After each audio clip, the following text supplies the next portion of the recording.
오늘은 우리가 아모스 7번째 시간으로 하나님 만나기를 준비하라 라는 제목으로 같이 말씀을 나누도록 하겠습니다. 하나님 만나기를 준비하라.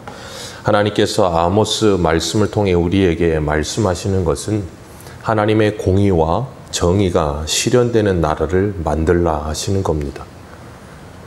하나님께서 이 땅에 하나님의 나라와 하나님의 뜻을 이루는 삶을 통하여 하나님의 영광이 드러나기를 원하시는데, 하나님의 백성들은 하나님의 뜻을 그리고 하나님의 나라를 이 땅에 이루는 일에는 관심이 없고 자신들의 나라를 이루는 삶을 살기에만 급급했어요.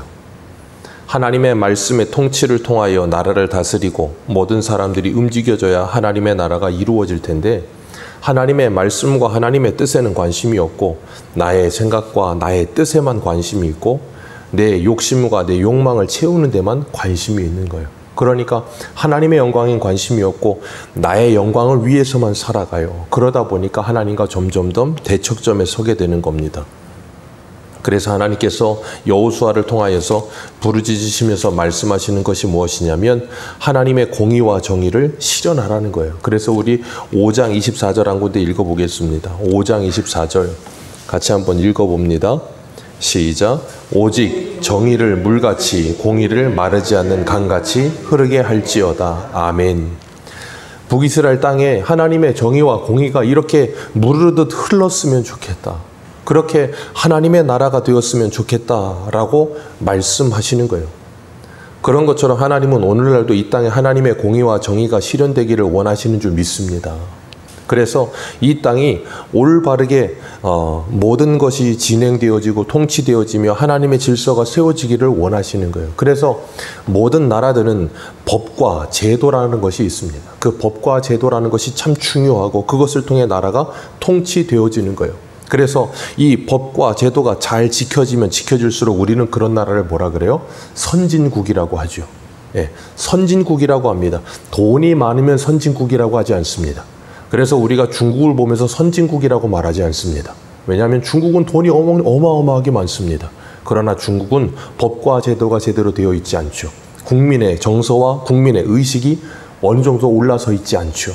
그렇다 보니까 선진국이라고 부르지는 않습니다. 하나님은 이 땅에 하나님의 나라가 실현되는 것을 통하여서 기뻐하시는데, 그 방편 중에 하나가 뭐냐면 이 땅의 법과 제도가 바르게 세워지고 그걸 통해 하나님의 공의와 정의가 바르게 실현되는 것을 통해 기뻐하세요. 그래서 성도는 법을 지키는 준법 정신이 남달라야 되는 겁니다. 그걸 통해서 하나님은 이 나라를 다스리시기 때문에 그래요. 근데 오늘 본문에 보면 이 4장 1절에 바산의 암소라고 말을 하면서, 이 바산의 암소라는 것은 여인을 말하지만 그냥 북이스라엘 통칭하는 거예요. 북이스라엘이 어떤 일을 벌이고 있어요? 힘없는 자를 학대하고 가난한 자를 압제하며 술을 마시고 취해 있어요. 제정신이 아닌 상태로 있죠. 힘없는 자를 압제하고 학대하고 가난한 자를 학대하고. 왜 그렇습니까? 나보다 힘이 없기 때문에요. 약육강식이지요. 그냥 동물의 왕국인 거예요. 그건 북이스라엘이 이때만 그런 게 아니라 지금도 마찬가지입니다.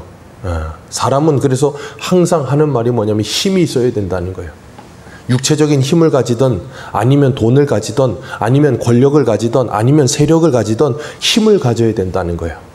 힘을 가져야 남들 위에 올라서서 모든 것을 내 뜻대로 좌우지할 수 있다라고 착각을 해요.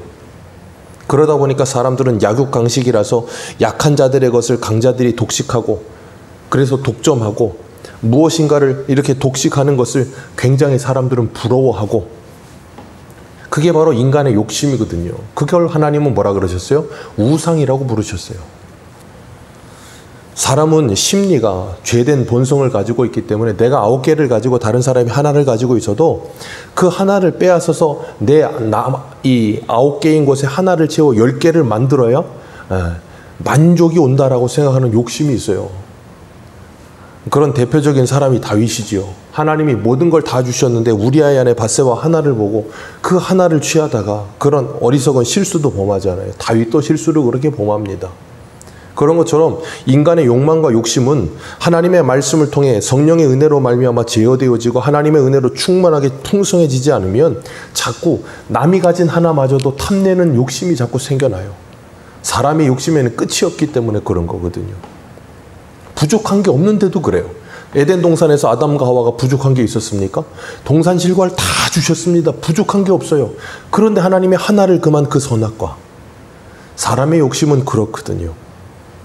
그렇기 때문에 다른 사람의 하나를 빼앗아 내 것에 10것을 채워서 내가 만족하기만 하면 다른 사람이 있는 그 하나를 빼앗겨서 고통과 괴로운 게 있든지 말든지 그건 상관하지 않아요. 이기적인 거죠. 다른 사람이 죽든지 말든지 상관하지 않고 다른 사람이 어떻게 되든 상관없어요. 나만 괜찮으면 되는 거예요. 예전에 우리나라에도 그런 일들이 꽤 비일비재했습니다. 그래서 대기업들이 중소기업에 막 굉장히 막 푸시하고, 그래서 자기들의 이익을 폭리하고 중소기업은 죽든지 말든지 막 그렇게 하고, 기업과 기업 간에도 그러고, 대기업의 오너들이 직장인들에게, 부하 직원들에게 함부로 대하고, 그런 일들이 매스컴에 타가지고 드러나니까 그제야 사람들이 쉬쉬하던 것들이 여기저기서 막 터져 나오고. 생각해 보세요. 그런 오너 밑에서 일을 하면 일하고 싶겠습니까? 저라도 하고 싫을 것 같아요. 근데 어떡하겠습니까? 돈을 벌어야 사니까. 어쩔 수 없이 직장에 나가요. 돈을 벌러. 근데 거기가 어디예요? 지옥이야. 당시 북이스라엘이 그런 거예요. 사람들이 가난하고 힘없는 자들이 그 힘 있는 자들에게 짓눌리며 살면서 그 비참하고 그 괴로운 삶 속에서도 거기에서 벗어나지 못하는 이유는 살아야 되긴 하기 때문에 그런 상태를 계속 반복하고 있는 거예요. 그것이 지옥이지요. 얼마나 비참합니까? 그리고 얼마나 치사합니까? 힘이 있다는 이유로 힘이 없는 사람들을 함부로 대하는. 우리 매스컴 보면 잊을만 하면 계속 나오는 게 뭐예요? 아동학대, 노인학대. 어린이집 아이들, 선생님들이 뭐 2살, 3살짜리들 막 집어 던지고 막 누르고 안 잔다고 막 100일 막.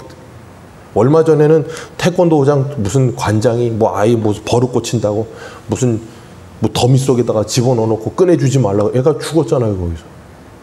왜 그래요? 자신이 힘이 있으니까. 만약에 제가 우스갯소리로 그랬잖아요. 아이가 만약에 슈퍼맨이라면 그렇게 대하겠습니까? 그렇게 대하래도 못 대합니다. 왜? 힘이 있으니까. 근데 내가 상대적 힘의 우위에 있으니까 함부로 하는 거예요. 내가 상대적 세력의 우위에 있으니까 함부로 하는 겁니다. 얼마나 비참합니까? 그건 동물의 왕국이지 하나님의 나라가 아니에요. 그런데 그런 일들이 비일비재해요. 그리고 그런 학대와 그런 짓누림과 그런 압제를 아무렇지 않게 생각하는 시대. 참 안타깝죠. 요즘은 이 학교 주변에 스쿨존들이 많아가지고 30km 뭐 그 건너는 거 이런 것 때문에 사람들이 굉장히 스트레스 받아하고 막 매스컴에도 나오고 너무 30km 제한을 너무 많이 두는 거 아니냐? 예, 맞아요. 저도 운전하다 보면 때로는 30km가 훌쩍 넘어갈 때도 있어요. 그러다가 카메라 보면 스쿨존 나오면 그냥 어쩔 수 없이 브레이크 밟아요. 그러면서도 굉장히 운전할 때 그게 불편하고 참 때로는 어려워요. 그런데도 그걸 지키면 교통사고율이 엄청나게 줄어들어요. 그렇다고 한다면 수많은 운전자가 그 불편함을 마땅하게 감수해야 되는 거예요. 한 사람의 생명을 살릴 수만 있다면 1000만, 2000만의 운전자를 할지라도 그 불편을 감수하는 것은 당연한 것 아닙니까? 근데 우리는 그걸 감수하지를 못해요. 왜? 내가 불편하다는 거예요. 아니, 뭐 몇 명이나 죽는다고 그게 내 입장이 된다고 생각해 보십시오. 그런 말이 나오겠는가? 그런데 우리는 그런 걸 잘 생각을 못해요. 참 안타까운 거죠. 그게 지금 북이스라엘의 모습이에요. 그러니까 힘없는 자 학대하고 가난한 자 압제하고 술 마시고 취해 있고 그런 모습을 하나님께서 보고 계시는 거예요. 그런 하나님 그것을 어떻게 그냥 두고 보시겠어요. 그래서 2절 같이 읽습니다. 2절입니다. 시작. 주 여호와께서 자기 거룩함을 두고 맹세하시되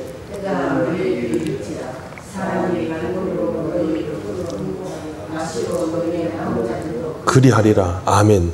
주 여호와께서 자기의 거룩함을 두고 맹세하시되 그렇게 말씀하고 계세요.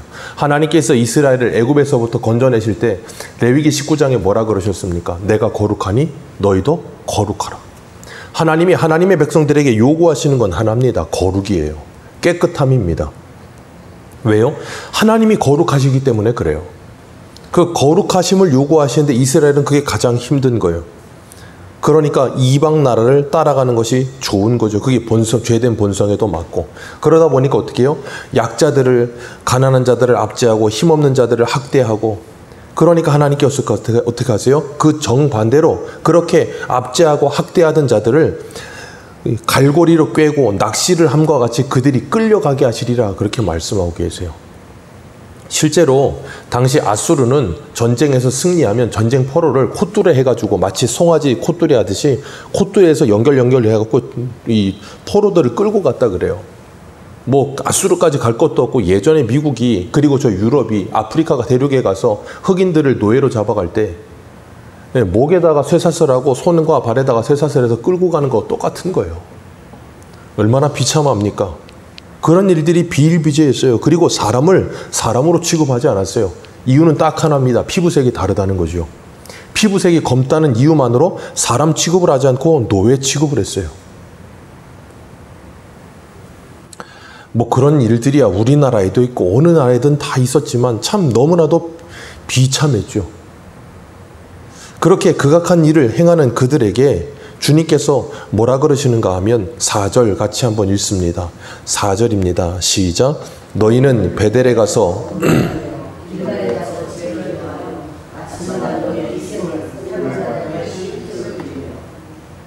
누룩 넣은 것을 불살라 수은제로 드리며 낙헌제로 소리내어 선포하려무나 이스라엘 자손들아, 이것이 너희가 기뻐하는 바니라.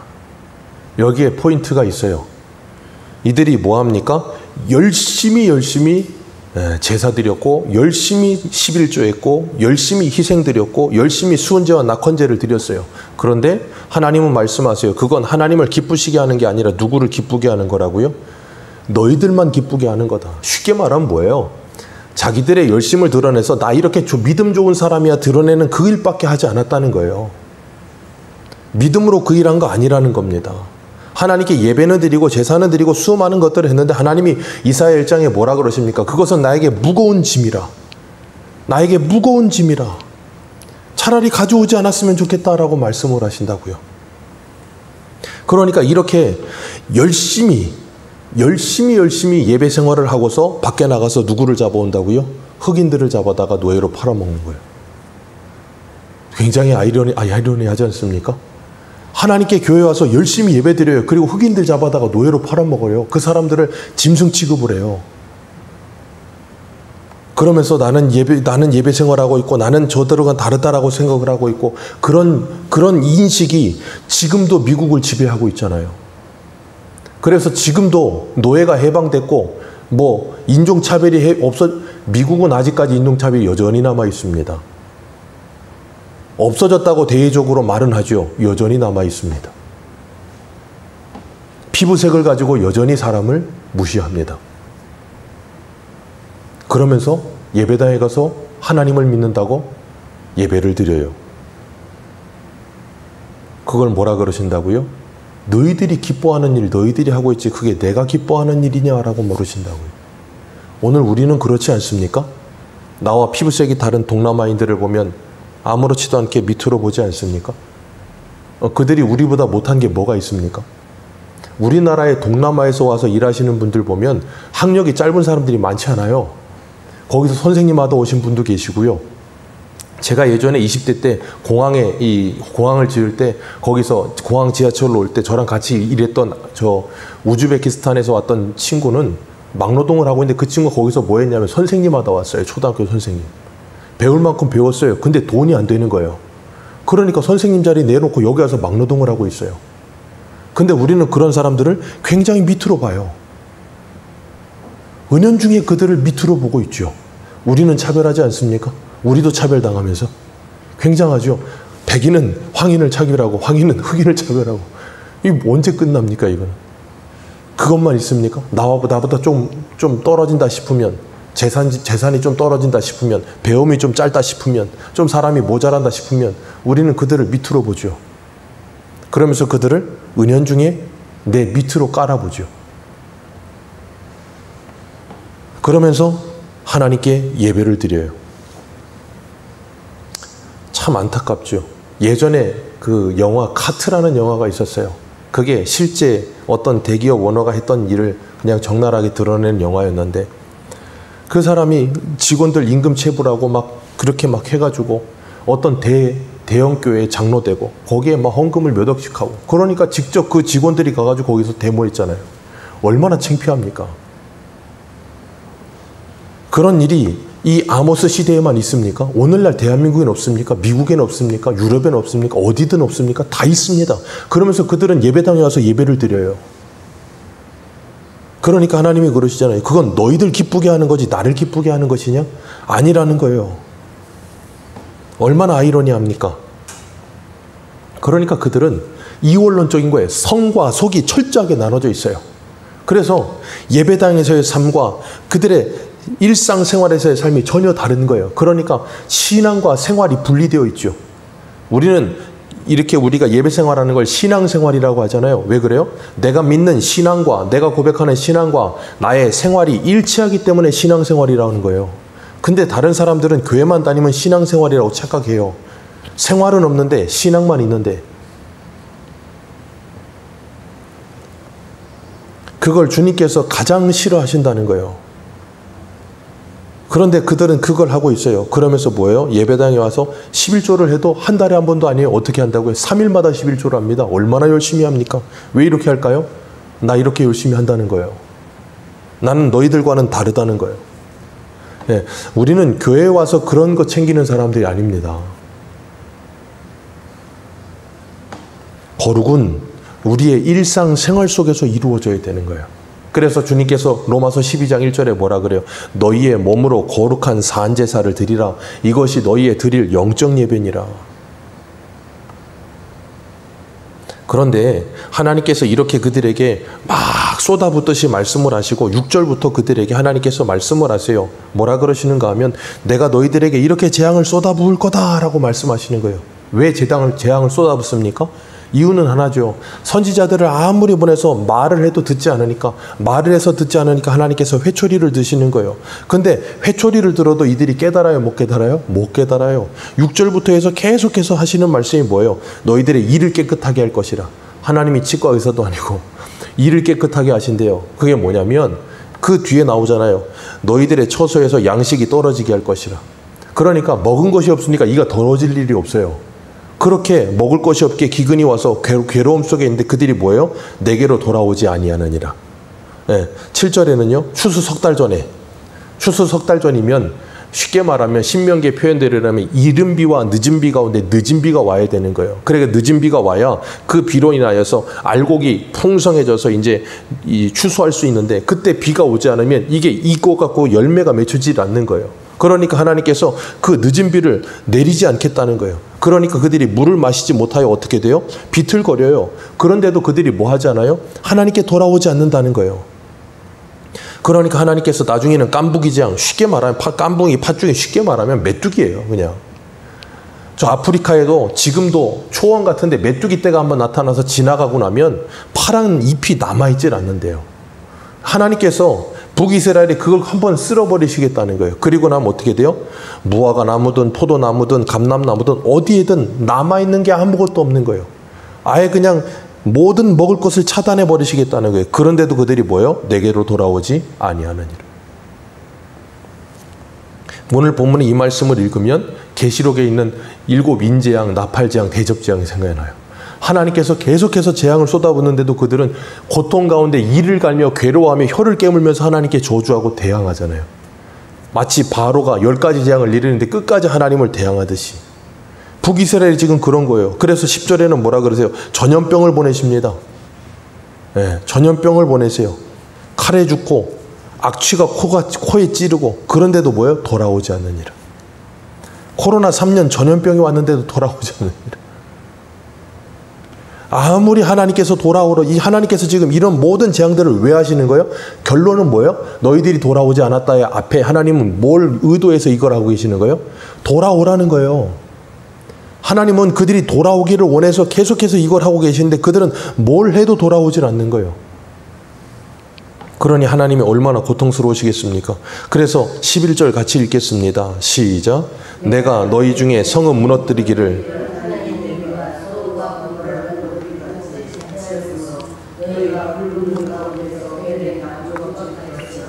너희가 내게로 돌아오지 않느니라. 여호와의 말씀이니라. 참 대단하죠. 그러니까 지금 이 북이스라엘은 왜 이렇게 돌아오지 않는가 하면 하나님께서 이렇게 재앙을 사방으로 우겨싸듯이 쏟아붓고 있는데도 불구하고 그게 하나님이 나에게 주시는 사인이라는 걸 전혀 깨닫지를 못하는 거예요. 정말로 고통의 고통을 계속 더하시는데도 그걸 깨닫지를 못해요. 하나님이 돌아오라고 하시는데 그걸 듣질 않아요. 그러니까 하나님께서 12절에 이렇게 말씀하세요. 그러므로 이스라엘아, 내가 이와 같이 내게 행하리라. 내가 이것을 내게 행하리니 이스라엘아, 내 하나님 만나기를 준비하라. 자, 이 말은 무슨 뉘앙스와 억양으로 들리십니까? 내 하나님 만나기를 준비하라. 그 말은 뭐예요? 시쳇말로 말하면 넌 이제 곧 있으면 죽었다. 그 말이에요. 넌 이제 곧 있으면 죽는다. 그 말이에요. 내 하나님 만나기를 준비하라가 네가 하나님이 너를 구원해 주러 올 거다. 그게 아니고 하나님이 이 무서운 심판으로 너를 심판할 거다. 그 날이 곧 온다. 그 말씀하고 계시는 거예요.